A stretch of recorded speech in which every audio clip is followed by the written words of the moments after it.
In recent years, old-school survival horror genre has made a comeback in the indie scene. Tormented Souls being one example, and of which I have already made a video of its own.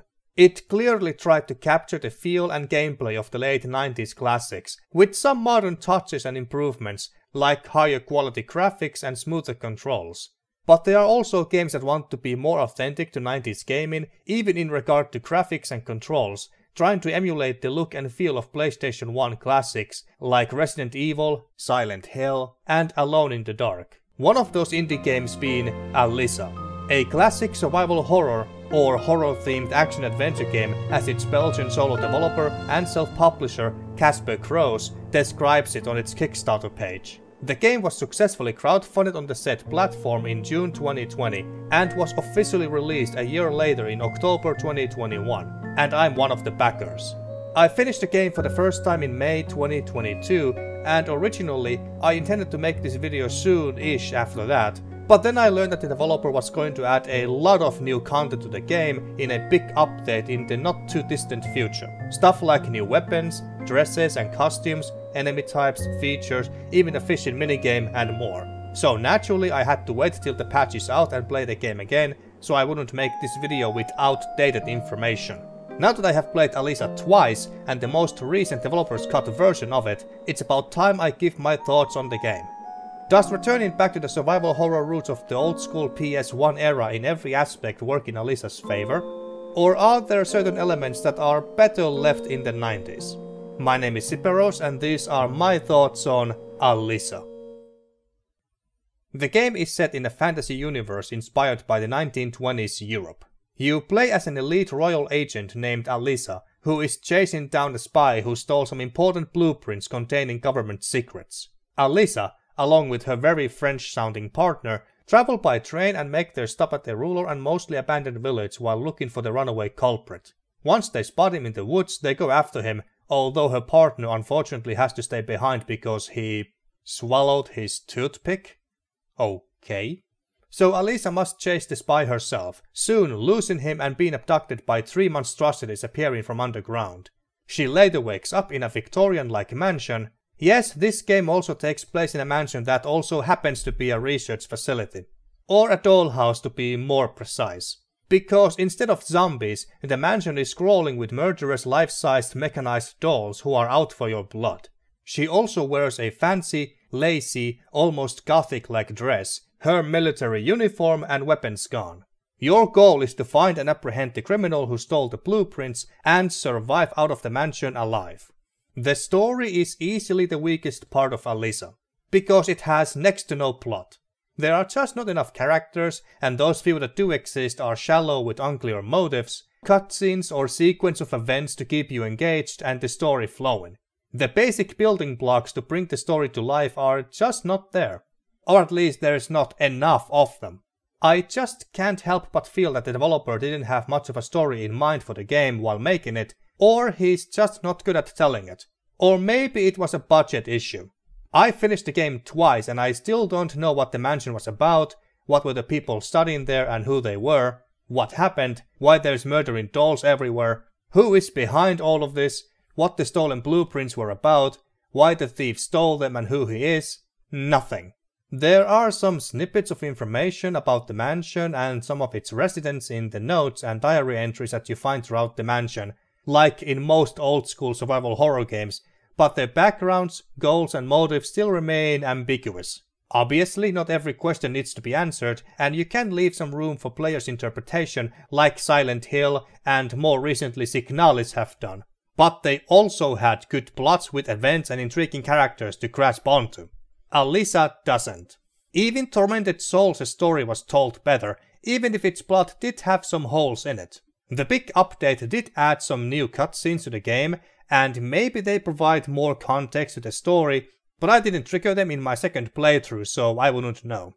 The developer's cut version of the game also has 4 different endings, but I got the exact same ending twice in a row. And that's simply because there weren't any situations where I had to make clear choices that I knew would affect the ending. Nothing like in Resident Evil, for example, where the ending is determined first by the character you choose to play as, Jill or Chris, and secondly whether you manage to save Barry and Chris as Jill, or Rebecca and Jill as Chris in their playthroughs. How do you get different endings in Alisa? Well, according to this walkthrough by Salty Justice on Steam, the ending is determined by how many, if any, modifications you have bought. And the New Game Plus mode, that was added in the developer's cut, also has its own alternative ending. So it's not made obvious how to get each ending in Alisa. The characters, like I said, are shallow, including our female protagonist, Alisa herself. I can't really say much about her as a character since there aren't many scenarios where she can express herself and personality, let alone other characters to interact with. But she seems to be a diligent and dutiful person following her orders and trusting her emperor and the government whose blueprints she's supposed to get back. While talking to the spy briefly in this one cutscene near the end of the game, it's implied that the emperor is hiding something from her and that the blueprints are supposed to expose the truth. But we never learn what the blueprints are about and what shady business this emperor is involved in, so this feels like a major side plot that was also left unfinished. Alisa's voice acting, done by the developer's girlfriend and the game's composer, Arisa, is also very amateurish but in a charming way, so I didn't really mind it. The dollhouse? No, really? What's going on here? And why am I wearing this dress? The other characters, while voice acted better, also have that campy over-the-top B-movie quality to them, similar to the original Resident Evils. Oh, yes! Someone new has come to have some fun! Shame that there's not many encounters with them. The only one who stood out to me and we run into at least twice in the game is the spy we are supposed to apprehend, Albertus Alvarez, voiced by Baldur Fate. And, well, he's not as cool, cunning or memorable as Albert Wesker as far as villains go, that's for sure. You're one of the Emperor's crows, aren't you? Tell you what, we're all equal here, and far away from home. You should forget about those orders. I think he should have had a bigger role in the story. More agency. By the way, the third boss is voiced by the YouTuber Sphere Hunter, a fellow lover of survival horror games. Who dares enter my garden? You are here to take my throne, aren't you? So that was a nice cameo. I think I must also highlight this one character who appears to be a sentient doll named Elise, whom I haven't even met in the game because she only makes her appearance in the New Game Plus mode. But whether you play on New Game Plus or not, Elise leaves behind notes clearly addressed to Alisa with warnings and pleas to destroy something called Finger of God. That seems to be the source of all the madness in the mansion. Elise is also essential to unlock the alternative ending. And if you help her get her missing leg back, she will assist you in a boss fight. Feels like a character who should have been in the base game mode since she's the one who has been helping you in the background. The choice to either help her or not, and making sure she survives the boss battle, would have been clear ways to tell the player how to achieve a specific ending. So the story and characters. Those are the weakest aspects of the game. Now we can start talking about the good stuff that makes Alisa worth playing. I love how Alisa looks aesthetically. If in the past you had told me that Alisa is a lost or cancelled PlayStation 1 game that was recently discovered, I would have believed you. Because it does look like a legit PS1 game with the pixelated 3D models, pre-rendered backgrounds, and fixed camera angles. It just feels nostalgic and even refreshing after playing something graphically more advanced, like Tormented Souls or the latest Resident Evil games. I would even go as far as to say that Alisa wouldn't have worked for me as well as it did without graphics like this. I remember criticizing Tormented Souls for lacking originality as it took place in a mansion, similar to Resident Evil. Sure, it had been turned into a hospital, but it was still a mansion first and foremost. And you would think that I would criticize Alisa for the same thing, because it would be hypocritical of me not to, but honestly, I didn't mind the mansion setting here. In fact, I liked it a lot. I would argue that it's because of the old school graphics, and because I think the mansion, its locations, and especially enemies were original and diverse enough. We explore various rooms, the kinds you would expect to see in a mansion, as well as circus-like funhouse, aquatic corridors and a watery labyrinth, a chapel, and the iron garden outside. Enough variation to keep you intrigued and curious to see what's behind the next door. The game's music, composed by Arisa, is also very Resident Evil 1-esque and fitting for the style of the survival horror games of the 90s. All the tracks fit each room and scene and their themes perfectly. The music in the save rooms is calm and relaxing.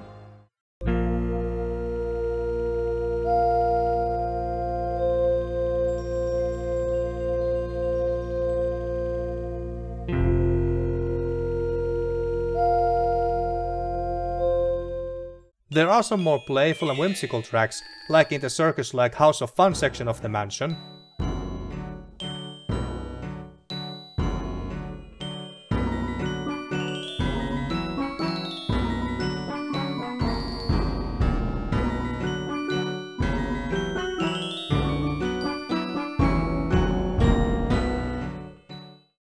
Some are creepy and ominous, adding more mystery and intrigue.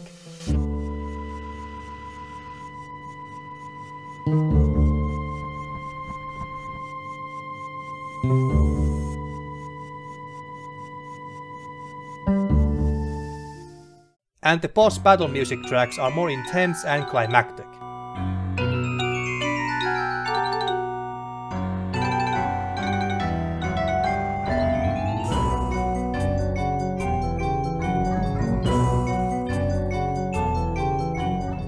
Overall, the soundtrack is excellent and perfect for the game. Where Alisa also doesn't disappoint is in the enemy variety.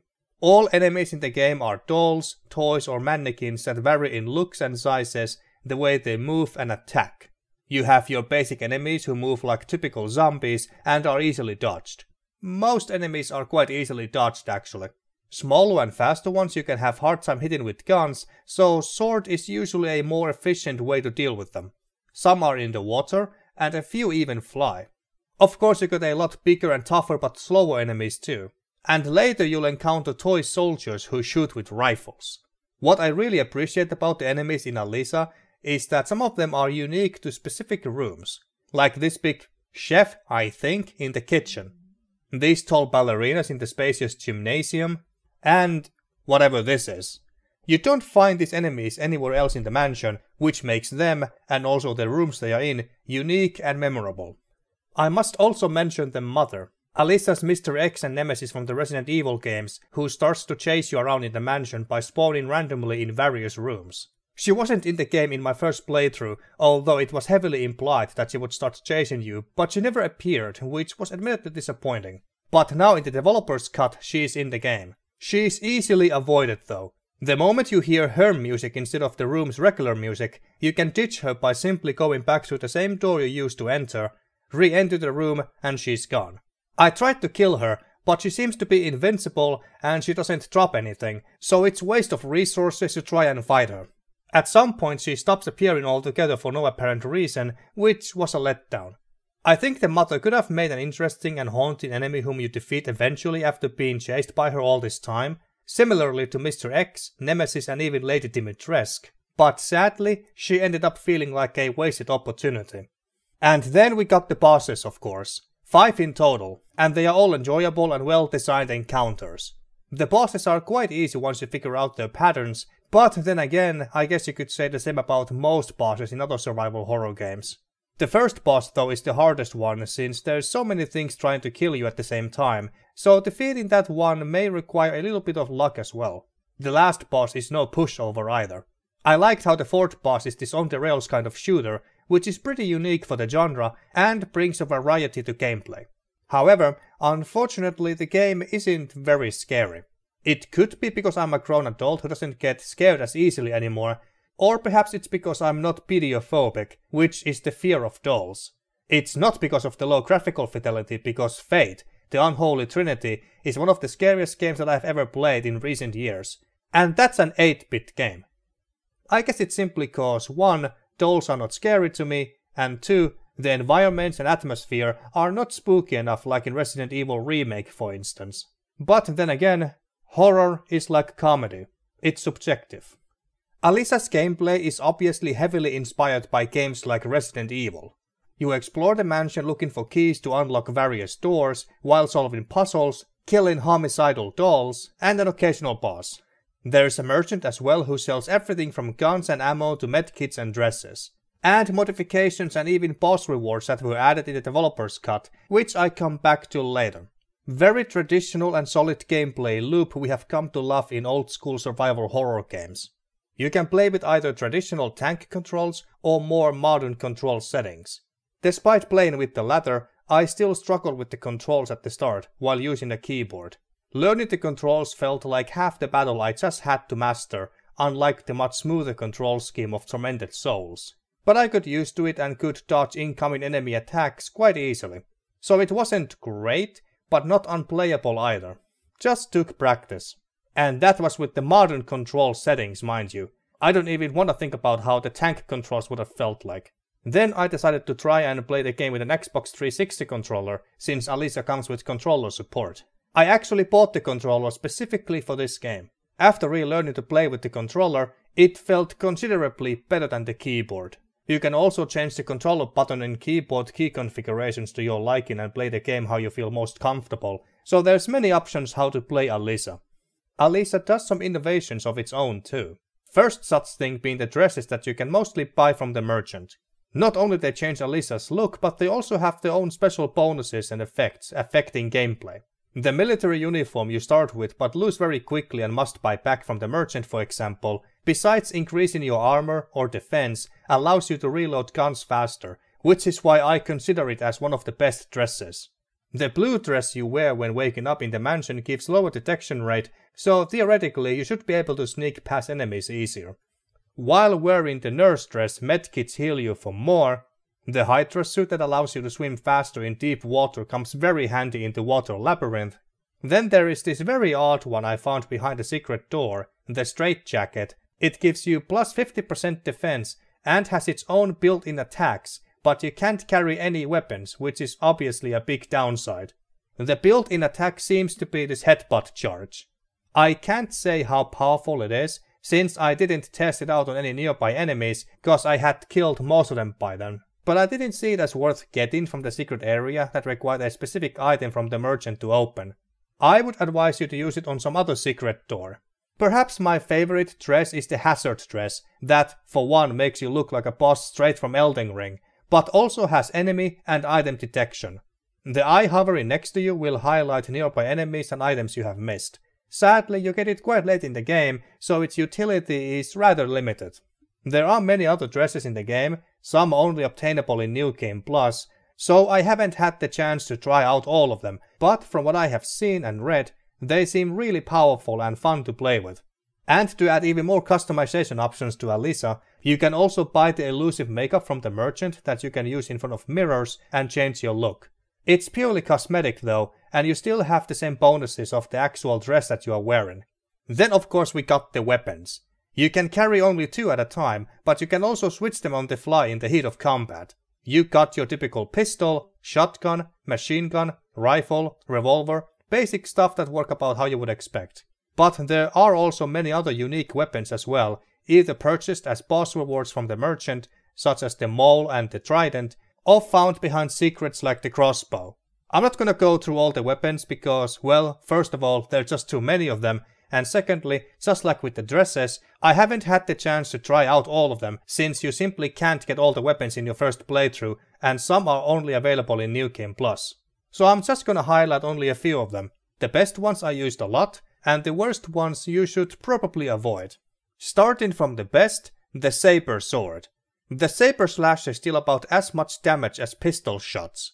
You have it at the start and lose it along with your military uniform, but you can buy it back straight away, and it's honestly one of the most useful weapons in the game from start to finish. It was so good in fact, that it was my most used weapon in my second playthrough.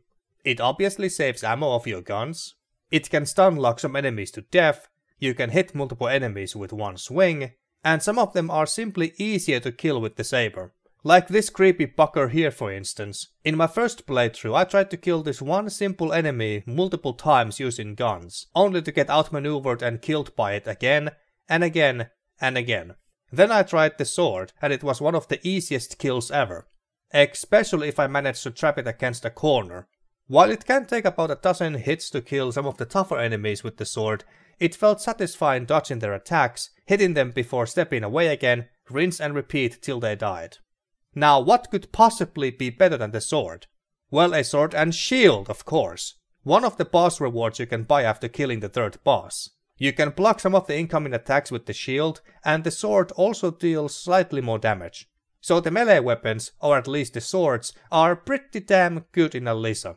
Certainly better than the butter knives in Resident Evil.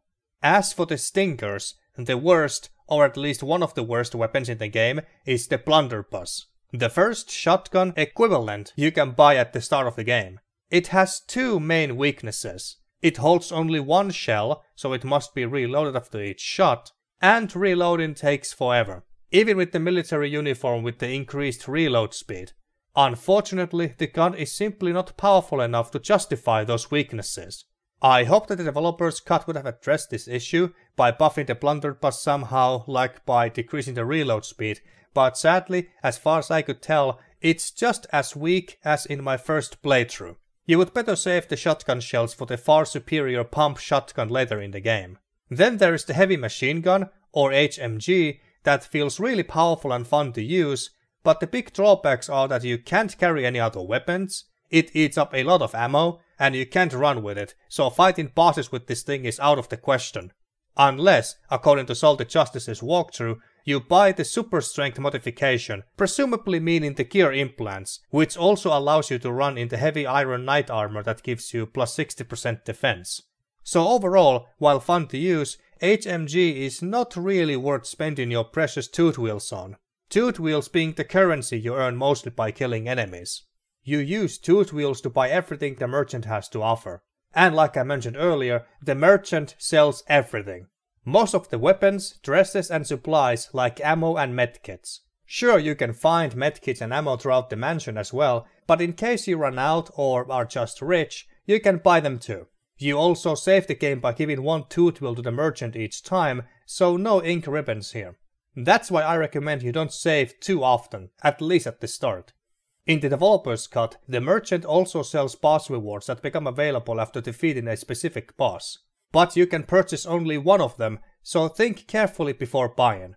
You can buy either his mole, whose utility I can't comment on since I never tried it, or Teeth Stone, that opens one of the 3 secret face doors with their own unique goodies inside, the straitjacket being one of them.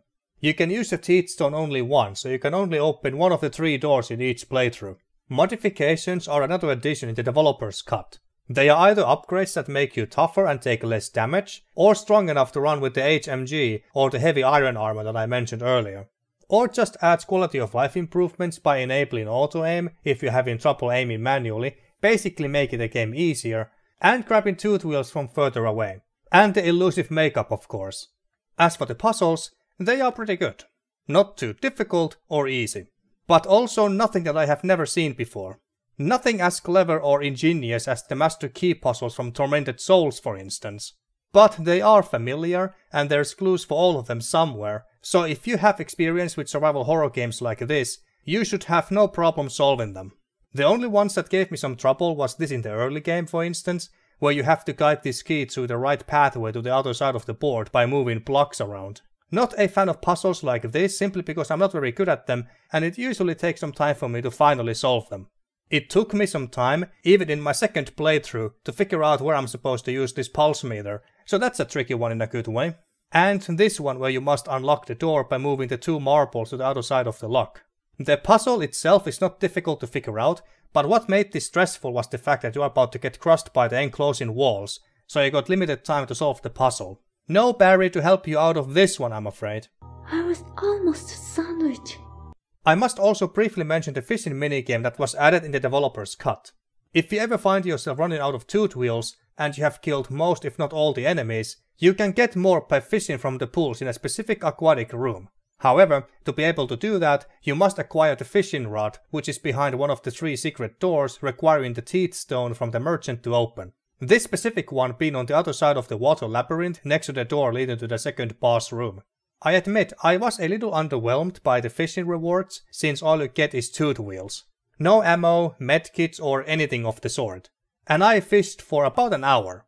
But you get a decent amount of tooth wheels if you're patient and you don't lose your fish too many times, because the bait you use to lure the fish is a tooth wheel of your own each time.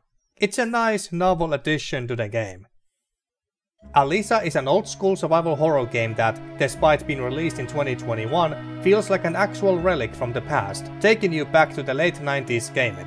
The story is admittedly the weakest aspect of Alisa due to the lack of plot elements, like character development, the characters themselves being shallow with unclear motives, and the absence of engaging sequence of events, like cutscenes and character interactions, to keep the player invested in the story.